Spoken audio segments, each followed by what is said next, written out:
Gênesis capítulo 49, verso 22, eu tenho uma palavra breve até as 11h10, coisa rápida, uma meditação aqui em Gênesis 49, 22. Obrigado, pode tirar. José é uma árvore frutífera. Árvore frutífera à beira de uma fonte, cujos galhos passam por cima do muro. Eu vou ler mais uma vez, volte lá por favor. E eu queria que você acompanhasse, esse é o único verso que eu vou ler. José é uma árvore frutífera. Árvore frutífera à beira de uma fonte, cujos galhos passam por cima do muro. Amém. Antes de entrar no texto, deixa eu lhe fazer pelo menos duas perguntas. Já eu volto ao texto. Hoje eu quero compartilhar com você algumas coisas sobre José. Daqui a pouquinho, eu não quero de forma alguma fazer aqui uma exegese desse texto. Até porque eu nem sei o que é exegese. Então eu queria compartilhar algumas lições, algumas verdades a respeito desse assunto. Mas você se lembra que quando você era criança, alguém deve ter te perguntado: o que você quer ser quando crescer? Lembra disso? O que você quer ser quando crescer? Você já prestou atenção que quanto menor somos, mais alto sonhamos? Chega a ser utópico, né? Chega a ser utopia. Eu me lembro do meu filho menor, quando ele era bem pequenininho, ele estava aprendendo a falar, e ele disse para a mãe dele assim: mamãe, quando eu quiser falar com Jesus, meu pai me leva lá no céu, bato um papo com ele e volto. E assim, simples, né? Essa é a perspectiva que ele tem da vida. Criança sonha muito alto. Quer ver uma coisa? Uma criança, ela sonha alto pela simples razão de que ela não tem medo. Ela não tem medo. Ela não tem referências, ela não tem dramas, ela não tem trauma. Então ela não tem a noção de que ela está vivendo uma utopia. Na cabeça dela ela consegue coisas inimagináveis. Quer ver uma coisa? Por que quando você mora em apartamento e tem criança, você coloca tela na janela? Por quê? Porque ela pula! Pastor, por que ela pula? Porque é na cabeça dela. I believe I can fly. Ela vai voar. O que uma criança de 2 anos faz quando ela vê uma barata? Fala, gente. Ela come. Por quê? Porque ela não sabe o que é. Para ela aquilo não é nada, é um trem andando, curioso. Vou pegar e pôr na boca. Até que um dia, um adulto, ao ver essa cena, se desespera, e eu espero que seja mulher. Ai, pastor, eu não tenho medo, eu tenho nojo. Que show da Xuxa é esse, irmão? Não, se não. Não. Olha a cena. A criança se aproximando e a mãe vê. O que a mãe faz?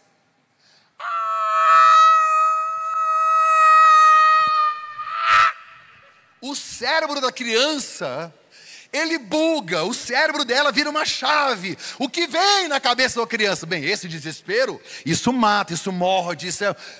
E ela começa a ter medo e rejeita. E eu não estou falando de barata, eu estou falando da vida. A maioria de nós, o tempo vai passando e a gente vai apanhando tanto, que depois de um processo de divórcio, alguém fala para você assim: vamos recomeçar. O que você fala? Uma quebra financeira, uma igreja da qual você foi pastor, o Espírito Santo me disse que aqui tem um casal, vocês foram pastores e fecharam uma igreja. Pastor, fechamos não, vocês fecharam a porta de um prédio, a igreja não fecha. O que vocês fizeram no mundo espiritual continua. E se você chamar essa pessoa e disser: você vai voltar ao ministério, ela não quer. Porque ouvimos gritos, porque alguém disse não. A palavra que você mais ouviu na sua vida, dos seus pais e da vida, é não. Então quando você me procura para dizer que você está cercado, cerceado, limitado, que você parou, que você desistiu, eu te entendo, porque eu também já vivi o mesmo processo. Era para eu estar morto, não era para eu estar aqui. Eu cheguei a desistir do próprio ministério. Eu me lembro que há uns 18, 17 anos atrás, eu disse para Deus: eu não quero mais pregar, não quero mais viver de esmola de igreja, eu não quero saber de vender nada à igreja, para mim já acabou, eu não quero pregar, eu vou curtir a minha vida, eu vou ser um profissional dentro da área que eu me formei, que eu estudei, eu vou trabalhar e eu não quero mais. E eu fiz uma oração, falei: Deus, deixa eu cuidar de mim. E não é que Deus deixou?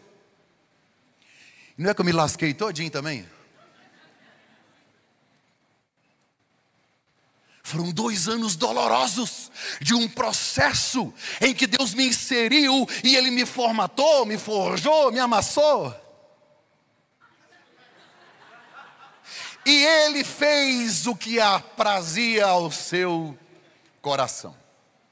Agora olhe para cá. Todos nós conhecemos a história de José.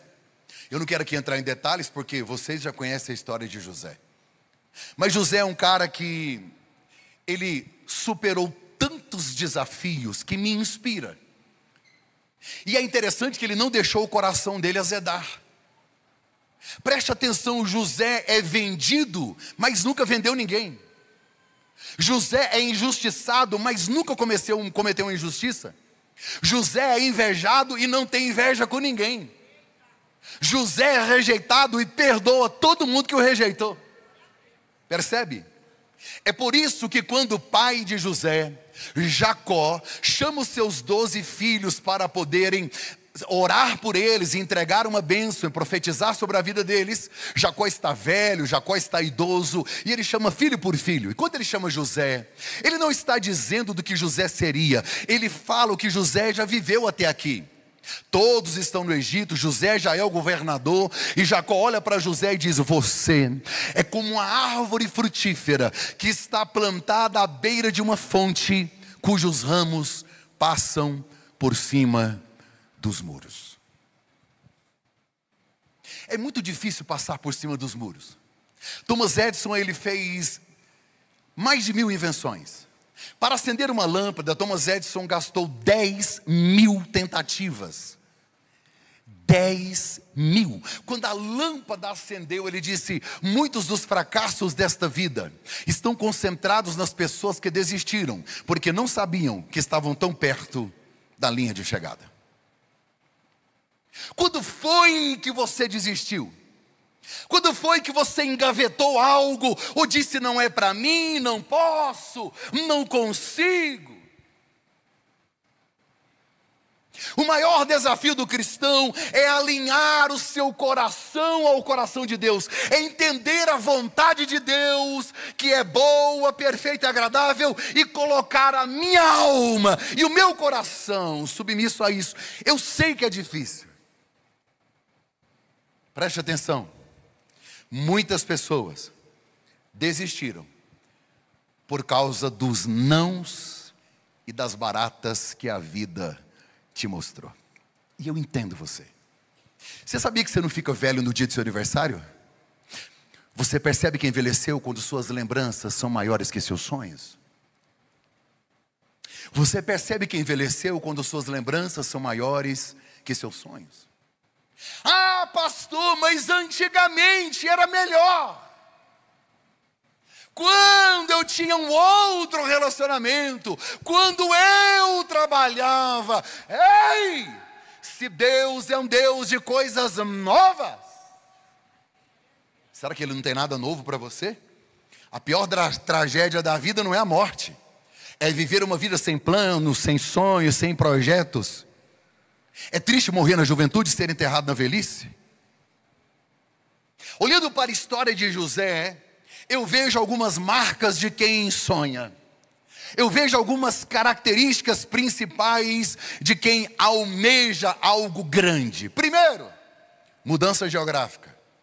Não é regra geral, mas se você ler na Bíblia Sagrada, nos seus 1189 capítulos, 31.173 versículos, você vai ver que a maioria dos homens de Deus e mulheres de Deus que passaram por transformações que revolucionaram as suas vidas, tiveram mudanças geográficas. Ruth, Noemi, Abraão, Isaac, Jacó, José. Sabe, é como se Deus quisesse nos tirar do ambiente, mudar os ambientes onde estamos. E às vezes, quando nós não queremos sair de alguns lugares, Deus pode permitir um processo de expulsão.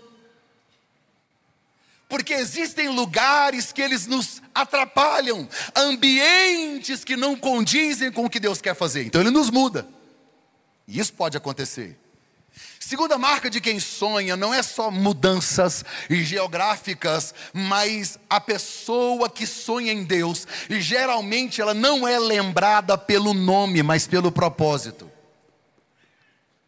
Abraão, pai da fé. José, o sonhador. Quando os seus irmãos o viam, não diziam: lá vem José, lá vem o lindão, lá vem o preferido, lá vem o menino da capa colorida. Não, lá vem o sonhador. Porque o propósito é muito mais importante que o nome. Uma outra característica de quem sonha como José é que aonde você está, você transforma o ambiente. A Bíblia diz que José prosperou na prisão. A Bíblia diz que José chega na casa de Potifar como escravo e se torna o mordomo da casa. Ele tem um espírito de governo nele. Tem algo tão poderoso nele que aonde ele chega, tudo se transforma à sua volta. Ele carrega uma essência, ele carrega algo que Deus deu para ele, e é muito difícil você conter o que Deus deu a José. É interessante que Jacó, quando escolhe o nome José, e aí eu amo essa escolha, porque Joshua ou José, Josué, é a mesma coisa no hebraico, e no Novo Testamento é Yeshua, Jeová é salvação. Ele foi perseguido, ele foi odiado. Sabe, talvez você diga assim: pastor, por que eu sou tão perseguido e sou tão odiado? Teve uma irmã na minha igreja que procurou esses dias e falou: pastor, eu estou muito preocupado porque eu acho que o diabo me odeia. Eu falei: você não tem que estar preocupado. Você tem que estar feliz. Ele tem ódio mortal de você. Aliás, se você nunca bateu de frente com o diabo, provavelmente você está indo na mesma direção que ele. Falei. Quanto mais alto você sonha, quanto mais você crê, quanto maior a sua fé, maior serão os inimigos. A unanimidade revela a pequenez do seu sonho. Todo mundo concorda? Todo mundo aceita? Está tudo de boa. Ninguém critica, ninguém fala nada. Pode existir, isso não é de Deus não. Porque o dia que você resolver fazer algo relevante, prepare-se. Prepare-se. Por quê? Por que as pessoas não suportam em outras? O que é que elas não suportam? Primeiro, quando você é muito amado. A Bíblia diz que Jacó amava mais José do que seus irmãos. Está errado? Tá. E isso levantou inveja. Você acha que Deus te ama?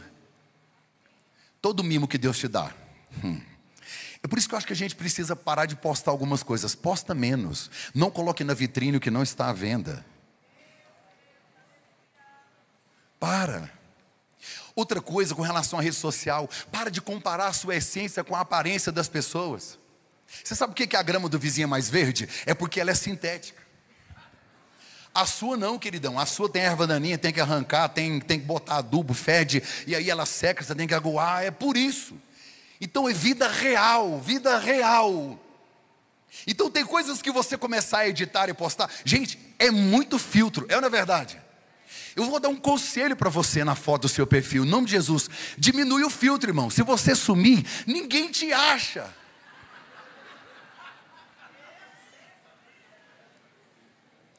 A polícia vai ter trabalho para achar você. Não tem como te identificar, irmão. Quando é que as pessoas têm raiva uma das outras? Quando ela percebe que o outro é muito amado.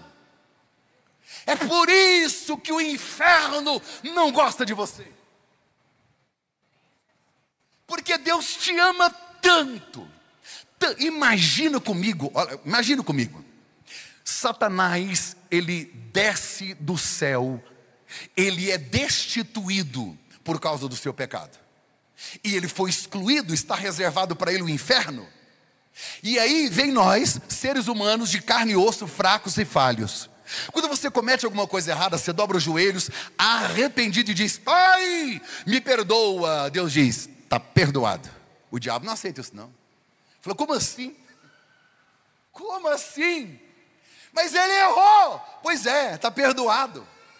Mas ele fez coisa feia. Pois é, minha graça alcançou ele. Está perdoado. E é por isso que ao odiar você, o diabo está mentindo a respeito do seu futuro. Que você não foi perdoado, que você não vai dar certo, que você não vai conseguir. O papel dele é mentir. É por isso que a voz que você ouve determina o milagre que você recebe. A voz que você ouve determina o destino que você chega. A última palavra na sua vida não é do irmão, do amigo, do tio, do primo, não é do inferno, não é de Satanás, é de Deus. E ele está dizendo hoje: eu tenho um propósito na sua vida. Não coloque um ponto final, porque eu ainda estou escrevendo.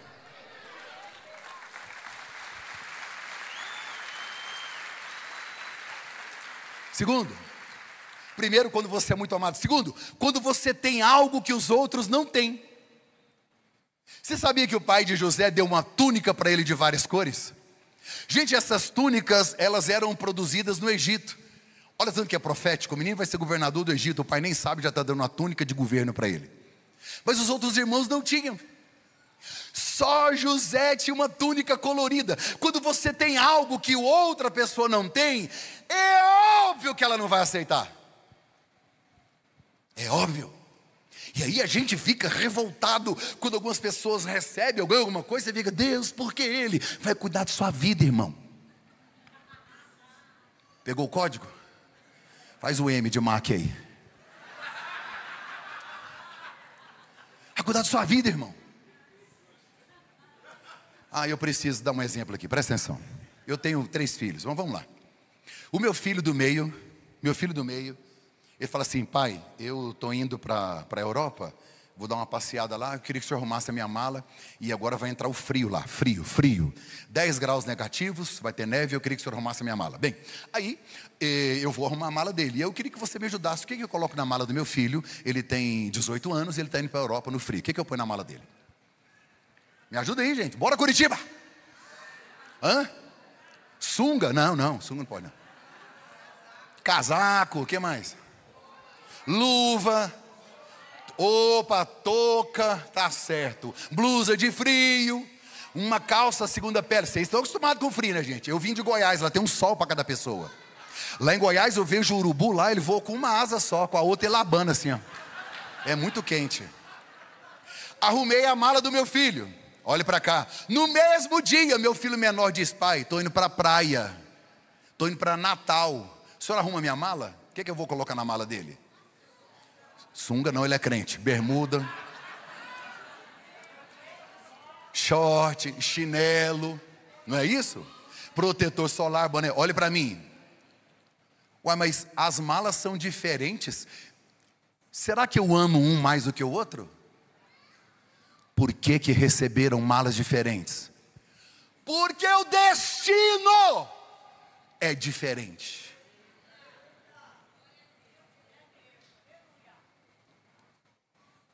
Que tal olhar para o seu propósito, o seu destino? Quando você tem algo que as outras pessoas não têm, todo mundo diz: por que ele tem essa túnica de várias cores?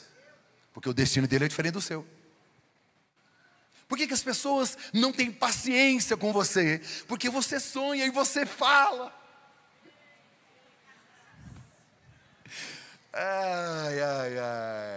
Sabe o que significa a palavra inveja? Inveja no latim é invidere. O que é invidere? In é não. Videre é ver. O que é invidere? Não ver. Você brilha tanto que deixa alguém cego.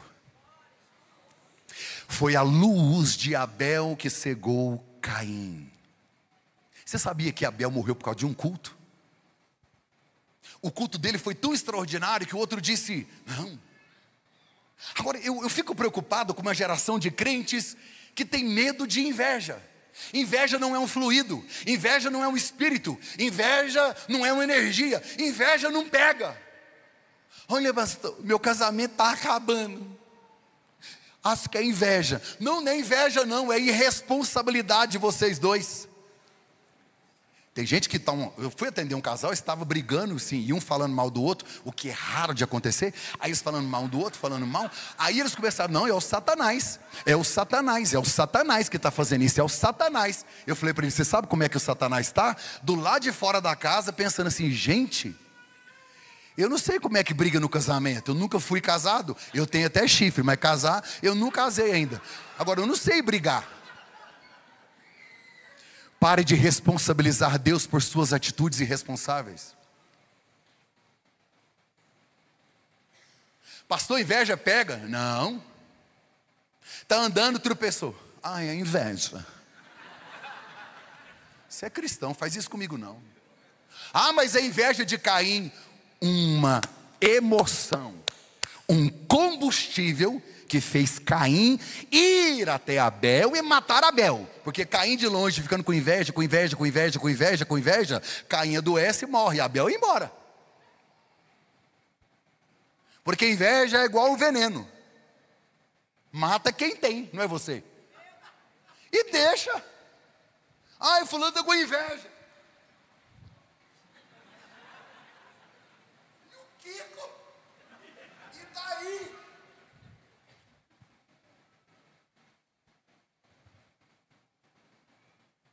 Os irmãos de José o odiaram. É interessante que se você ler Gênesis, quando diz que ele teve um sonho, na mesma frase sonho, tem a frase ódio.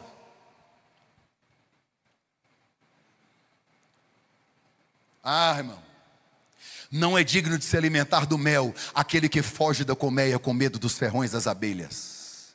Se fosse fácil, todo mundo chegava lá. Agora olha para cá, José sonhou, o copeiro sonhou, o padeiro sonhou, o faraó sonhou. Sabe quem não sonhou? Os irmãos de José. Por isso que perseguem ele, porque quem não sonha, quem não tem projeto de vida, fica preocupado com a vida dos outros.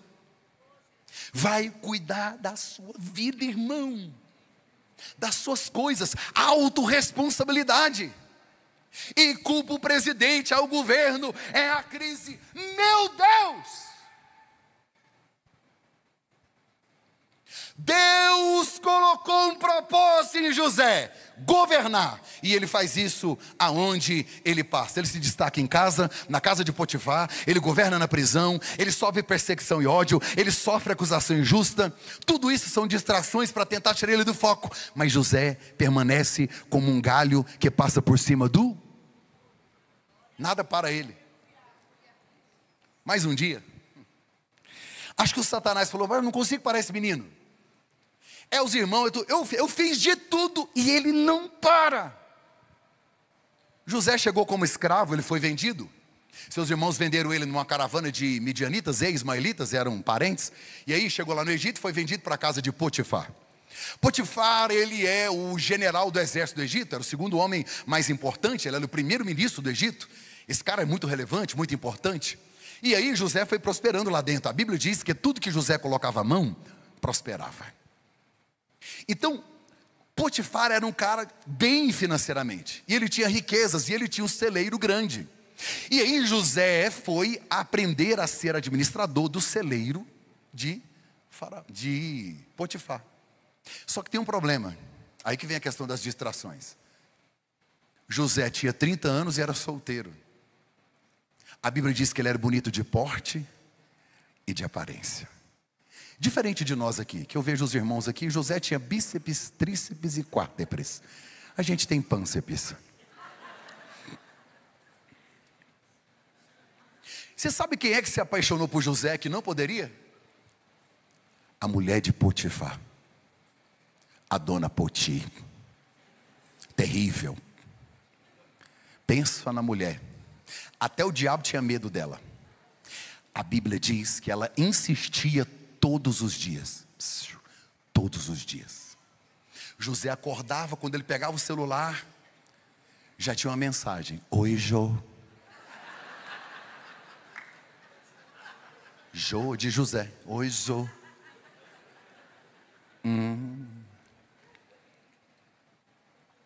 Às vezes ela mandava uma foto para ele, e embaixo assim: ah, você reparou que eu me arrumei?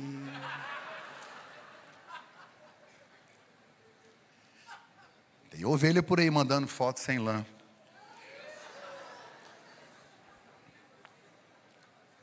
E ela mandava no Orkut, porque o Orkut é dessa época.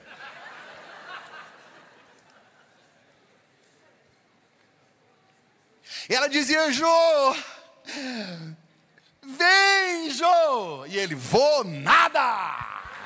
Vou nada? Vou não. Vou nada. Mas um dia a Bíblia diz que ele subiu aos aposentos dela. E ela estava à espreita, preparou tudo. O marido dela, o Boitifar, estava viajando. E aí, vocês são mal demais, gente. Tem gente que está assim: oi, oi, oi, oi. O que ele falou? Deixa quieto, ó. Deixa abaixo. O marido viajou, ele viaja demais. Esse negócio de viajar demais. A irmã, misericórdia, é. Vem cá, José. Diz que ele subiu aos aposentos, ela colocou ele no canto da parede e disse: você vai se deitar comigo? A resposta de José enche a minha alma. Ele disse: eu jamais faria isso com meu Deus. Solteiro, desimpedido. Ele não tem pastor, não tem igreja lá perto, não tem pai, não tem irmão, não tem ninguém para fiscalizar. Mas ele tem que decidir naquela hora se ele vai ser amante da mulher de Potifar ou governador do Egito. Você acha que o diabo não vai levantar distrações? O diabo já sabe quem você é. Ele sabe da sua identidade. Ele sabe dos seus talentos e dos seus dons. Ele já entendeu o que Deus quer. Você é que não. A Bíblia diz que ela insistia todo dia e ele não caiu. Aí eu olho na Bíblia Sagrada e vejo um cara chamado Davi, que a primeira vez que ele encontrou a mulher, primeira, e ela nem tentou ele só viu. O texto diz assim: e era tempo dos reis irem à guerra. Era tempo dos reis estar aonde? Na guerra, cumprindo missão, cumprindo propósito. O texto diz que Davi estava na sacada do palácio passeando, quando ele olhou lá embaixo, a Bete, de Betseba, a Bete, estava lá. Nua, tomando banho, escova depressiva, o cabelo até aqui, ó, salto alto, Miss Deserto. Lá vem ela. E aí quando ela vai tomar banho, Davi olha e diz: é a mulher de Urias, traz que eu quero. Agora você pensa, é a primeira vez. Por que José, com quase 8 anos de insistência, não caiu? E Davi na primeira vez caiu. A Bíblia me diz que Davi estava passeando ao invés de estar cumprindo sua missão. E na frase bíblica sobre José diz assim: e José subiu aos aposentos da mulher de Potifar, cumprindo ordens de trabalho. Quem está ocupado cumprindo o seu propósito e a sua missão, dificilmente fica obcecado por distrações. Se você olhar na Bíblia Sagrada, você vai ver um homem que ele estava sempre obcecado pelas distrações da vida. Sansão, depois que ele matou um leão, e a Bíblia diz que ele matou um leão como quem rasga um cabrito. Você já tentou matar um cabrito? Não tem como. Como é que mata um cabrito? Ele rasgou. Gente, isso é ironia. A Bíblia não tem ironia. Está aí. O escritor disse: e Sansão matou o leão como quem rasga um cabrito. Mas ninguém rasga cabrito. A Bíblia diz que um dia, olha aqui, ele voltou a segunda vez para encontrar a moça que ele estava interessado. E o texto diz assim que havia um leão morto e nele um enxame de abelhas com mel. Olha para cá, olha a frase: e saindo Sansão do caminho para ver o corpo do leão. Sempre terá alguma coisa fora do caminho te chamando para sair do caminho. Distrações.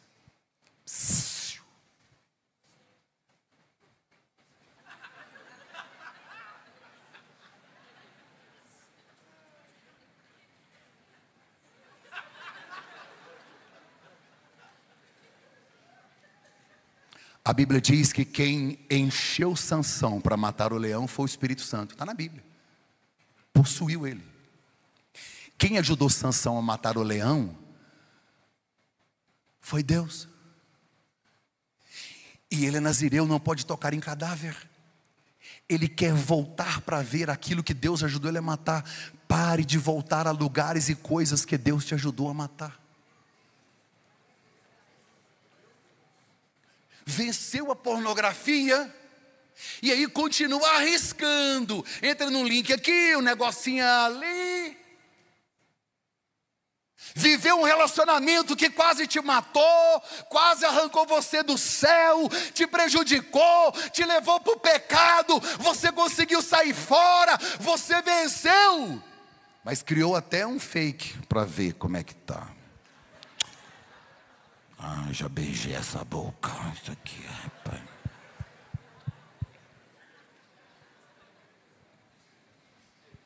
Corre!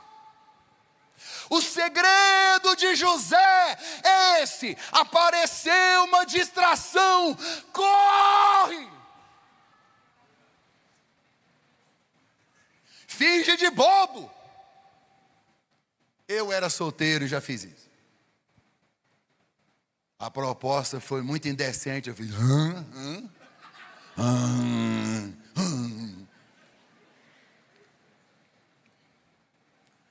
A mulher falou: você é pichuruca, você é birulei? Eu falei: é.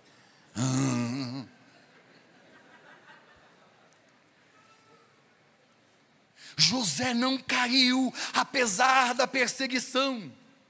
Ele tem que escolher se ele quer ser amante da patroa ou se ele quer governar o Egito. A vida é feita de escolhas.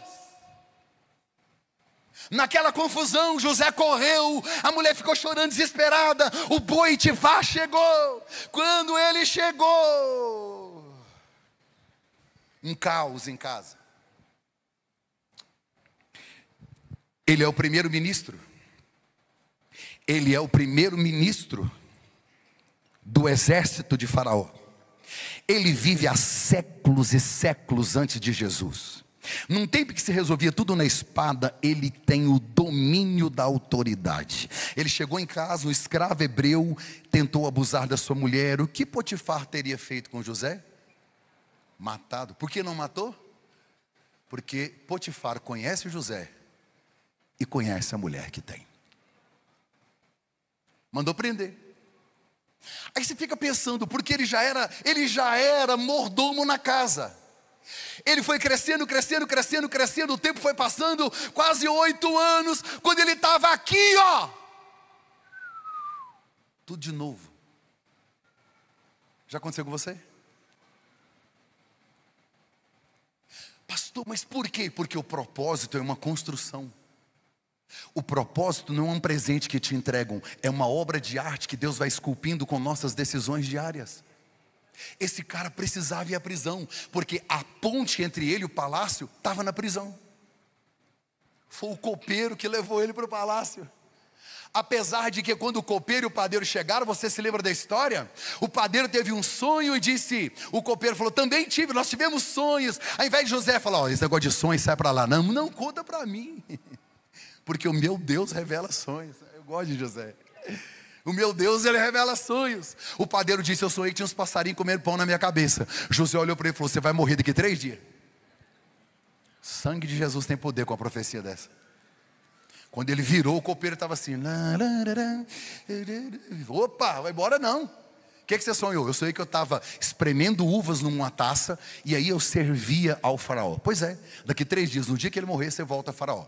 Aí passou os 3 dias, na hora de, aí o outro foi enforcado, o padeiro. Na hora que o copeiro foi para sair do calabouço, que ele foi subir para o palácio, os dois se encontraram. José disse: cara, você sabe que eu estou aqui por engano, você sabe que eu fui injustiçado. Você é a única pessoa que eu conheço que tem acesso ao faraó. Fala de mim para ele. Eu te abençoei, eu revelei seu sonho. O copeiro começou a chorar. Falou: nós é brother, mano. Aqui, ó.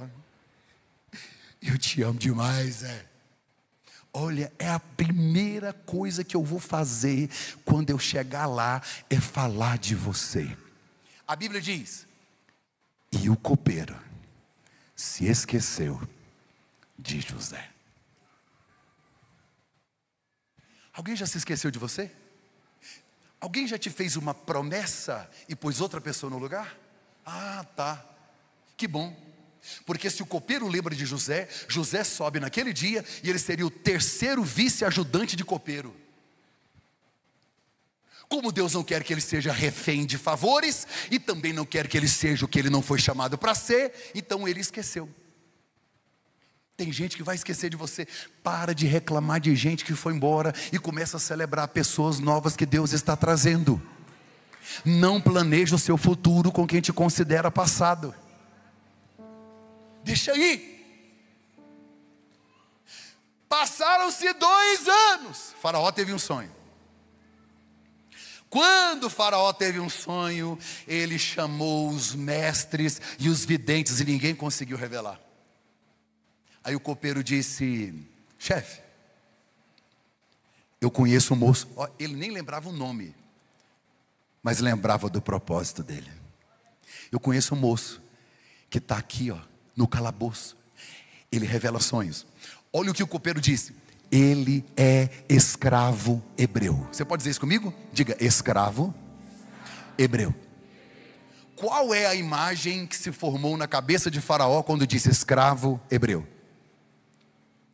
Um homem sujo, descalço, com a roupa rasgada. A hebreu, então a barba dele é até aqui, Quando desceram José, Faraó quer falar com você. A Bíblia diz que José tomou um banho, trocou de roupa, está na Bíblia, e diz assim: e José fez a barba. Por que a Bíblia dá esse detalhe? Simples. Os egípcios detestam barba. Os egípcios detestam pelo. Eles depilavam as axilas, os peitos, a cabeça, raspavam tudo, porque era cultural. José pensou: eu não quero entrar no palácio, eu quero ficar lá. Está assim de gente na minha geração, que quer estar em lugares, mas não se prepara para estar lá. Está assim de gente na minha geração, que quer que Jericó caia e não dá uma volta nela. Quer que o azeite se multiplique e não busca vasos. Quer que o cego veja, mas não vai se lavar em Siloé. Está assim, de gente que quer muito, mas não faz nada. José, quando ele sobe, que Faraó olha, eu estava esperando um escravo hebreu, vê um moço limpo, trocado, bonito, barbeado. Olha a frase de José: você revela sonhos? Eu não, mas o meu Deus. Vai ter 7 anos de prosperidade, 7 anos de escassez, porque o Senhor viu as vacas magras comendo as gordas e as espigas, e Faraó ficou doido com aquilo. Pode ficar tranquilo, calma, Deus está mostrando, porque Ele vai trazer a solução. É 7 anos de prosperidade e 7 anos de escassez. Agora o Senhor precisa de um cara para governar isso aqui. O Senhor precisa de um cara que tem experiência com gestão, com administração e tem intimidade com Deus. Só faltou José falar: ele tem que ter 1,78 m, 30 anos de idade, barbeado. Espera aí, mas José sabe governar escassez? Sabe, ele aprendeu na prisão. Mas José sabe governar prosperidade? Sabe, ele aprendeu na casa de Potifar. Está entendendo por que ele passa pelos lugares? Olha para mim.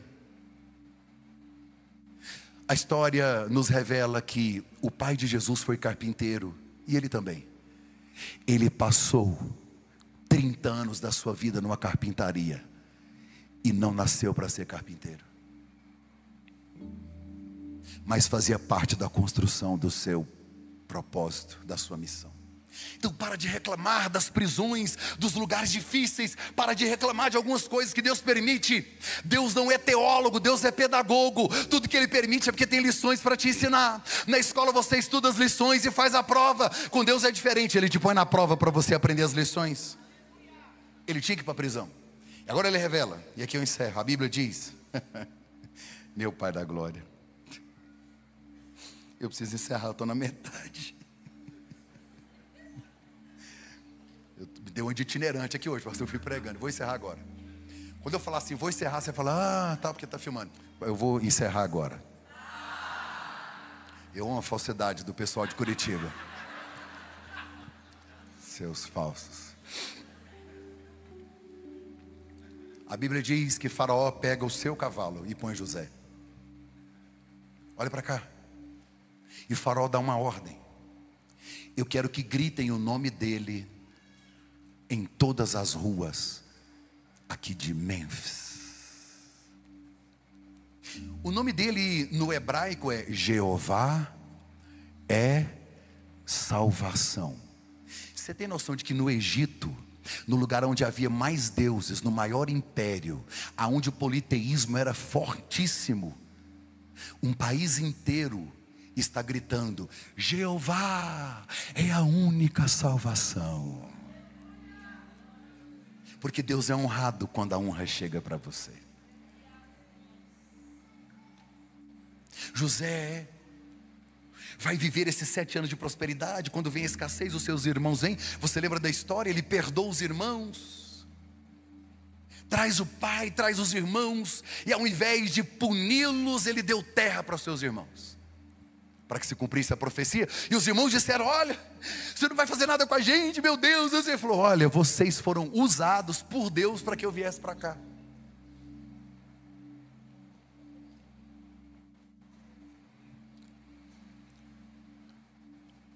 José se parece muito com Jesus, porque José foi vendido pelos seus irmãos, assim como Judas vendeu Jesus. José perdoa seus irmãos, assim também como Jesus perdoa, porque ele diz que as pessoas não sabem o que está fazendo. O nome José, Jeová é salvação, é a mesma coisa de Jesus, Jeová é o Salvador. José abriu os celeiros do Egito para alimentar famintos. Jesus abriu o celeiro da graça para alimentar todos nós, famintos pela sua misericórdia. Quem te mandou parar? Por quê? Você precisa confiar no Deus que você crê.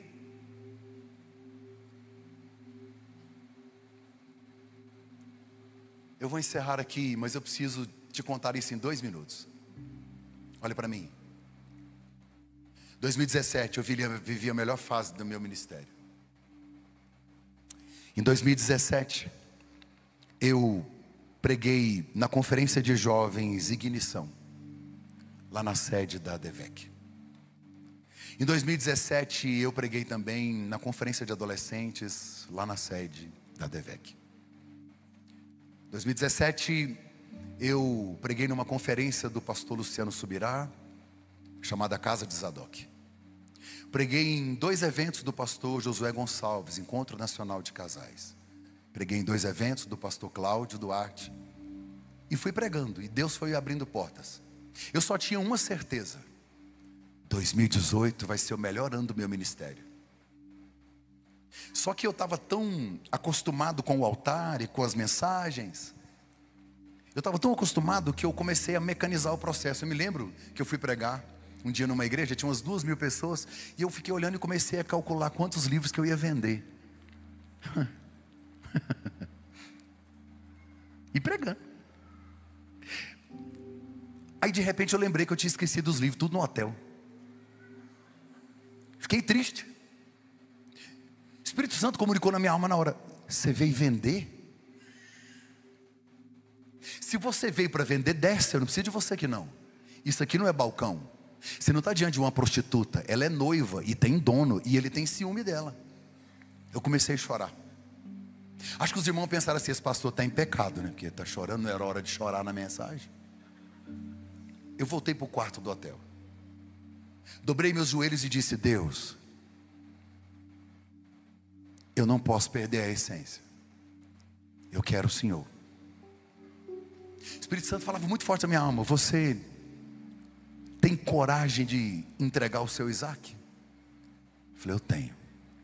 Eu vou abrir mão de tudo para não perder a minha relação com o Senhor. Eu estava igual ao irmão do filho pródigo, tinha intimidade com a obra do pai, mas se esqueceu do pai da obra. Cheguei em Goiânia, Deus levantou uma irmã, aquela do coque. Elas existem, estão por aí. Falou para mim: ó, Deus mandou falar que você vai receber 3 propostas, aceite a terceira. Quando eu cheguei em São Paulo, eu recebi a primeira proposta. 2 pastores da maior denominação do Brasil me fizeram a proposta. Eu falei: Deus, por que essa não é a terceira?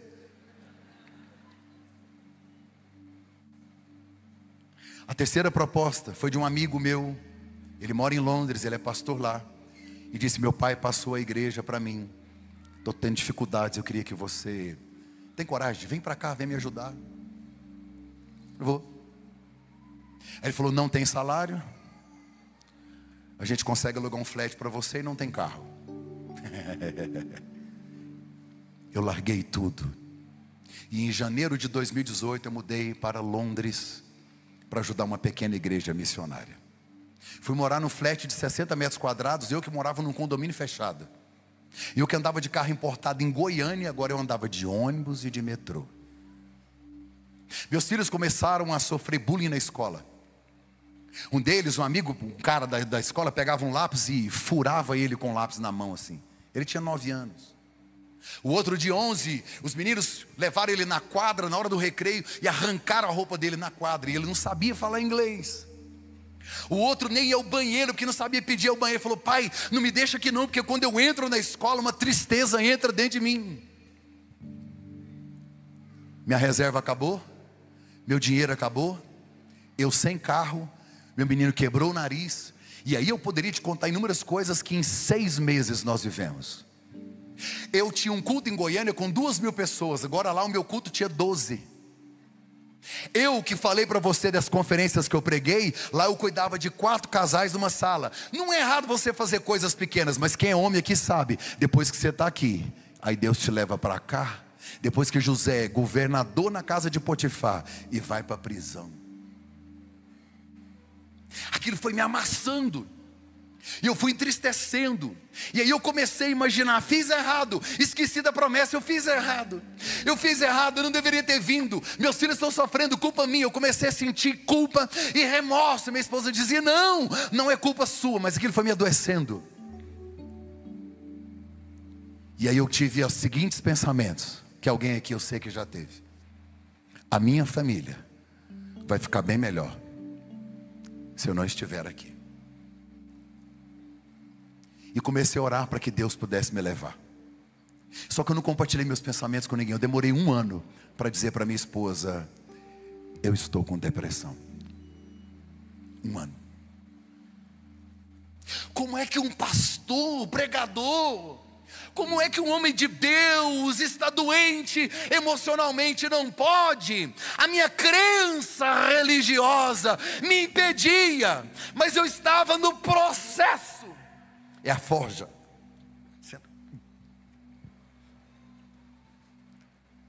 Um dia eu bati tanto no meu peito com raiva às 3 da manhã, que a minha esposa acordou assustada com os murros. E eu chorava. Ela sentava no chão, colocava eu no colo e cantava uma canção. Foram quase 2 anos. Um dia eu saí a pé em uma das ruas de Londres. Agora imagina, a cidade mais bonita do mundo. Eu numa rua daquela andei quase 2 horas pedindo a Deus para me levar. Me mata, me leva. E aqui eu vou encerrar. A Bíblia. Sabe o que aconteceu?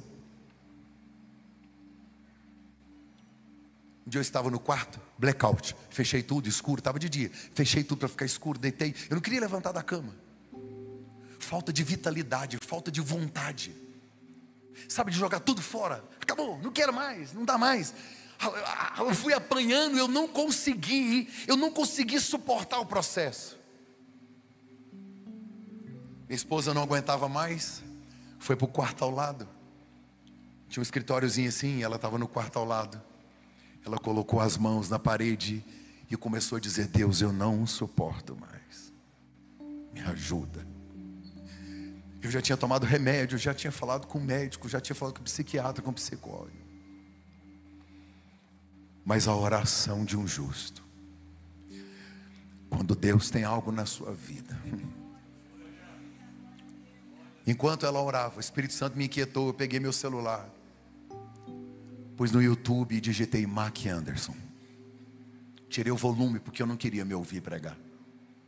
Mas eu comecei a ver eu em lugares. E o Espírito Santo começou a falar na minha alma: esse da cama vai passar. Esse aí do celular é o do propósito. Esse da cama é um momento. Esse aqui é o destino. Esse aí é o que está sendo testado. Esse aqui já foi aprovado. E ele foi falando, foi me inquietando, aquilo foi enchendo a minha alma. Eu me lembro que quando ela entrou no quarto, eu estava em pé, eu abri as janelas, a cortina, deixei a luz entrar e olhei para ela e disse: a partir de hoje, você não mais vai me ver deitado aqui, porque o Senhor Jesus me levantou.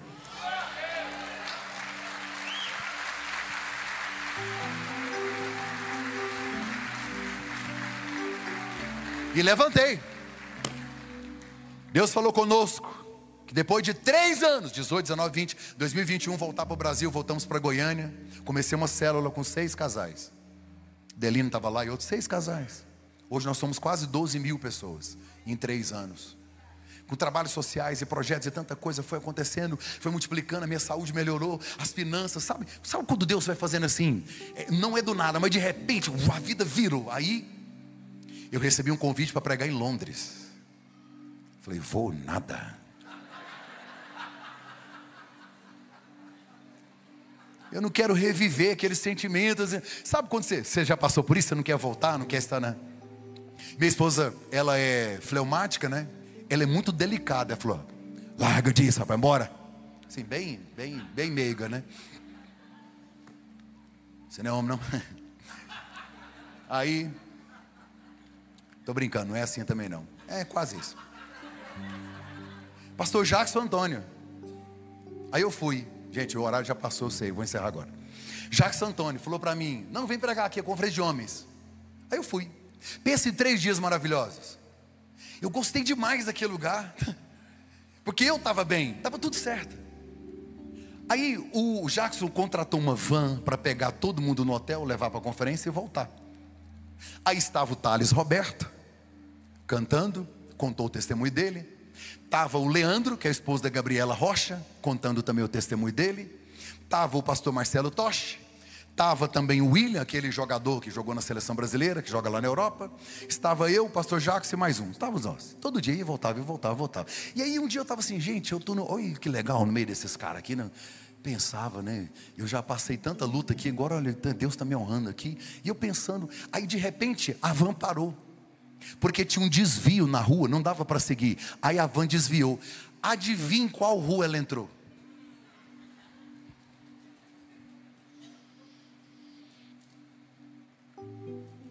Quando a van entrou na rua que eu tinha pedido para morrer, eu comecei a chorar. Thales disse: o que foi, cara, você está bem? Eu falei: não estou chorando de tristeza. O Espírito Santo está comunicando algo ao meu coração. Nós andamos 20 minutos.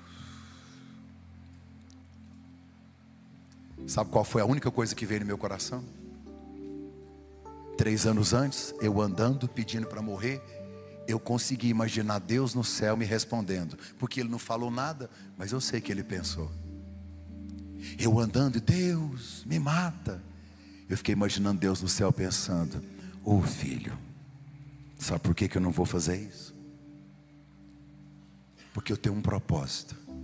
Se você soubesse como é que você vai estar e com quem você vai estar nessa rua daqui 3 anos, você não me pediria isso. Não tema o futuro, Deus está lá.